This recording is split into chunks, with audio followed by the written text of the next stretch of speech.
తెల్లని గుర్రములెక్కి యేసును ఎంబడించి బైబిల్ చేతబట్టి ప్రతి మనిషికి బుద్ధి చెప్పి దేవుడు లేడని చెప్పేవాడితో యుద్ధం, బైబిల్ తప్పని చెప్పేవాడితో యుద్ధం.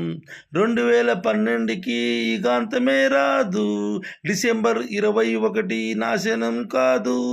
యుద్ధం చేసేది మేమే, సత్యం చెప్పేది మేమే, విశ్వం గురించి చెప్పిన గ్రంథం ఇదే. నువ్వు చెప్పింది జరగకపోతే బైబిల్ చెప్పిందే సత్యం, నువ్వన్నది రుజువే చూపిస్తే ఏ పోటీకైనా సిద్ధం.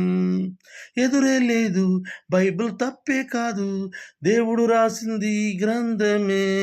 బైబిల్కి ఎదురే లేదు, బైబిల్ తప్పే కాదు, దేవుడు రాసినది గ్రంథమే. రేపేమి సంభవించును నీకు చేతనైతే చెప్పు, భవిష్యత్ జ్ఞానివి నీవైతే నాకేమి జరుగునో చెప్పు. బైబిల్ చెప్పని భవిష్యత్ ఎవడైనా చెబితే తప్పు. 2012కి యుగాంతమే రాదు, డిసెంబర్ 21 నాశనం కాదు. యుద్ధం చేసేది మేమే, సత్యం చెప్పేది మేమే, విశ్వం గురించి చెప్పిన గ్రంథం ఇదే. నువ్వు చెప్పింది జరగకపోతే బైబిల్ చెప్పిందే సత్యం, నువ్వన్నది రుజువే చూపిస్తే ఏ పోటీకైనా సిద్ధం. యేసు వస్తే యుగాంతం, విశ్వమంతా వినాశనం, తండ్రికే తెలుసు ఆ దినం ఎవరికీ చెప్పలేదు. యేసు వస్తే యుగాంతం, విశ్వమంతా వినాశనం, తండ్రికే తెలుసు ఆ దినం దేవుడు ఎవరికీ చెప్పలేదు. మనిషి ఊహించి చెప్పిన మాటకు రుజువు చూపించగలడా? సృష్టికర్త రాయించిన గ్రంథం మనిషి ఎదిరించగలడా? నీ అంతం తెలియని నీకు యుగాంతం తెలుసా నీకు?